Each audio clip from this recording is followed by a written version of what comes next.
Kiev va a caer. Esa es la realidad inminente que el último ataque masivo de las fuerzas rusas ha dejado claro.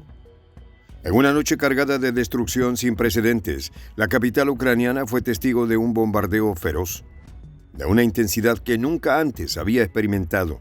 Las defensas aéreas fueron superadas por los misiles Geranios, que impactaron instalaciones clave como depósitos de armas, convoys militares y puntos de transporte estratégico. La infraestructura de la ciudad sufrió daños severos, afectando la capacidad de las fuerzas ucranianas para movilizarse y coordinar una respuesta efectiva. Más de 10 explosiones consecutivas golpearon no solo Kiev, sino también sus alrededores. La capital ucraniana está al borde del abismo y la pregunta no es si caerá, sino cuándo. Los detalles a continuación.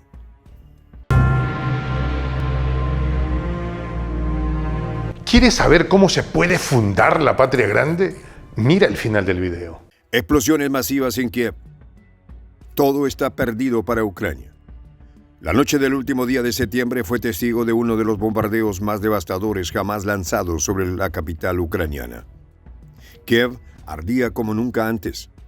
Las fuerzas rusas asestaron un golpe directo y brutal, utilizando toda su capacidad militar en una serie de ataques que dejaron cicatrices visibles en la ciudad y su población.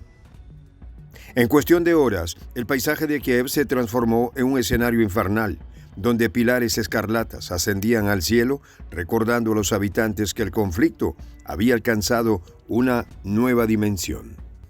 Las imágenes de los residentes aterrorizados y sin saber qué esperar inundaron las redes sociales, mostrando kilómetros de columnas de fuego, visibles desde cualquier rincón de la ciudad.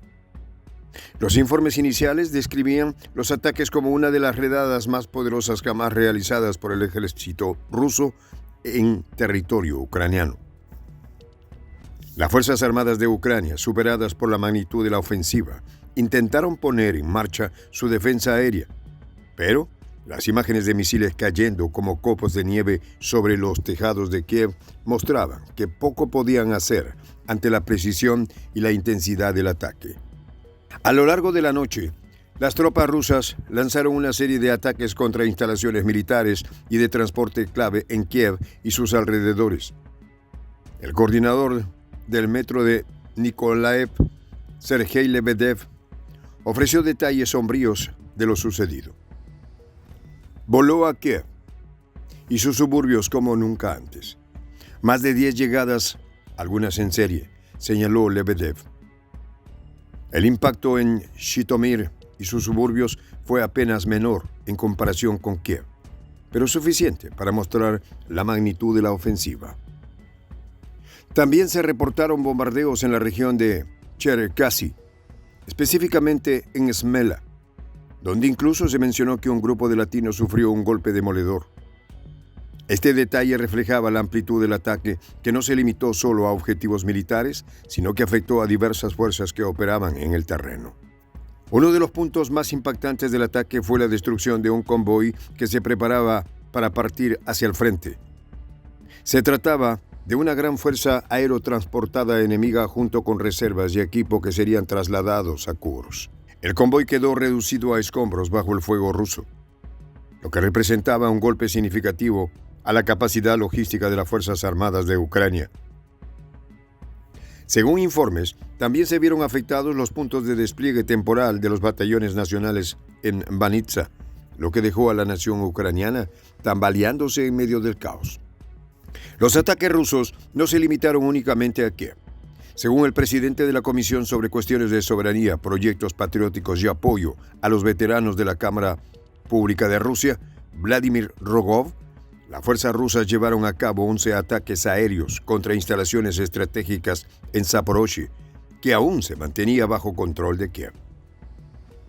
Entre los objetivos más significativos destacan la planta de Motor Sich y la planta de construcción y reparación naval, infraestructuras clave para la capacidad de Ucrania de mantener su maquinaria bélica. Este bombardeo masivo marcó uno de los momentos más críticos para Ucrania en lo que va de la guerra. En términos tácticos, fue una exhibición de precisión y potencia por parte de las fuerzas rusas, a través de una cuidadosa planificación y coordinación. Lograron golpear puntos neurálgicos en la infraestructura ucraniana, debilitando aún más la capacidad defensiva del país. El uso de misiles geranios, conocidos por su letalidad y alcance, fue fundamental en la operación. Estas armas capaces de destruir objetivos a gran distancia demostraron ser implacables contra los sistemas de defensa aérea ucranianos. El canal de seguimiento Crónicas de Geranios describió los ataques como una de las mayores redadas que se hayan visto en Kiev en años. La ofensiva fue implacable y abarcó múltiples objetivos en varias regiones claves de Ucrania. Sumy, Donetsk, Gerson, Poltava y Zhytomyr fueron algunas de las zonas que también experimentaron el impacto de esta ofensiva sin precedentes. En cada uno de estos puntos, las fuerzas rusas desplegaron una variedad de armas y estrategias, desde misiles aéreos hasta ataques con fuerzas terrestres. El ataque a Kiev fue sin duda el más significativo. La ciudad, que había resistido varios asedios a lo que transcurre la guerra, se encontraba ahora en un estado de vulnerabilidad extrema. Las imágenes de los pilares escarlatas que ascendían al cielo se convirtieron en un símbolo de la caída inminente de la capital ucraniana. La población, ya agotada por meses de guerra, enfrentaba un futuro incierto.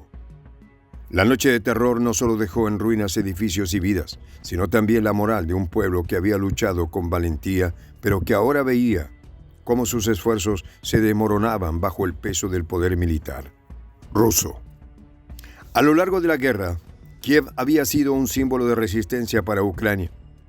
Las fuerzas ucranianas habían logrado repeler numerosos ataques y habían mantenido a raya a las tropas rusas en diversas ocasiones. Sin embargo, este último ataque fue diferente. Fue un ataque calculado, diseñado para desmoralizar y quebrar la infraestructura militar ucraniana de una vez por todas. Con la capital en llamas y sus defensas desmoronándose, las perspectivas de una recuperación rápida se desvanecían. Las fuerzas rusas, por su parte, demostraban que no había lugar seguro en Ucrania, ni siquiera en su corazón. La operación también destacó por el uso efectivo de la inteligencia militar.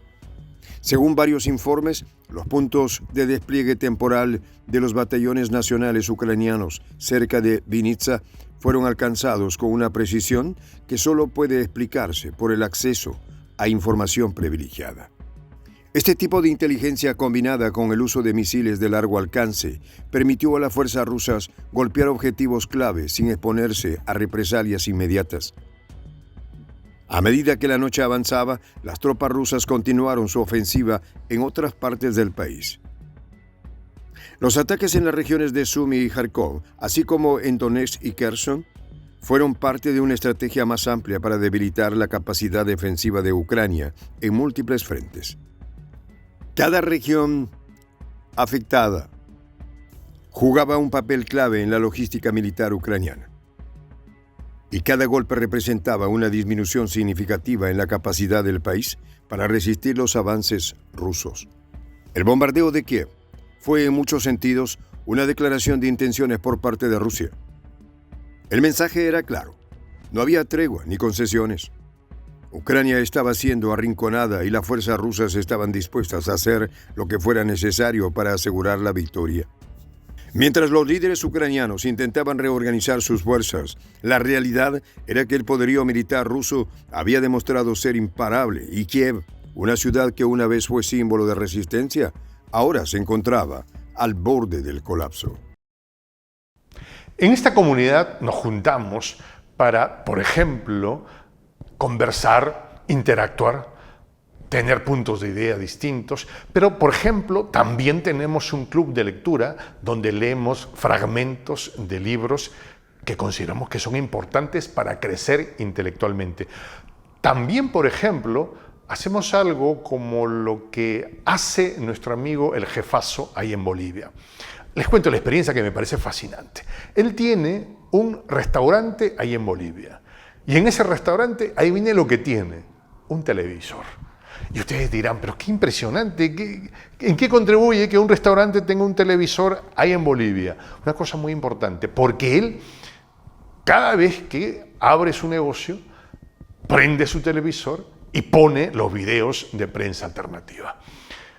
Con eso, todos los días, poco a poco, con pasos muy concretos, él hace que toda la gente que vaya a su restaurante vaya insumiendo el concepto de la patria grande. Y así, pasito a pasito, estamos construyendo la patria grande. Son esos pasos pequeños pero concretos que hacen posible que el proceso de la construcción de la patria grande sea algo que ya comenzó. Un hecho dinámico que no tiene retorno en la historia. Y de verdad, a nosotros nos gustaría que tú seas parte de esa propuesta. ¿Qué tienes que hacer? Muy simple. Dale clic en el botón unirse. De hecho, al hacerlo también contribuirás con una pequeña cantidad de dinero que permitirá que Prensa Alternativa produzca más y mejores videos. De verdad que te esperamos. La patria grande se va a construir cuando tú y yo y toda la gente de buena voluntad de América Latina y el Caribe comencemos a ser comunidad. ¿Cómo lo logramos? Interconectándonos todas las personas de buena voluntad que vivimos en América Latina y el Caribe. Y tienes una oportunidad de hacerlo, uniéndote a nuestra comunidad. Puedes hacerlo haciendo clic en el botón unirse que está en la parte de abajo. Soy el J, Juan José del Castillo, director del canal Prensa Alternativa. Si quieres ser parte de la comunidad de la Patria Grande, suscríbete a nuestro canal. Si es que quieres que te lleguen las notificaciones cada vez que subimos un video, activa la campanita. Si quieres apoyar a nuestro canal económicamente, puedes hacerlo a través de PayPal. El enlace está en la descripción del video. A nombre del equipo de Prensa Alternativa, me despido con esta expresión en el quechua milenario, Tupananchis Kama, cuya traducción es hasta volvernos a encontrar.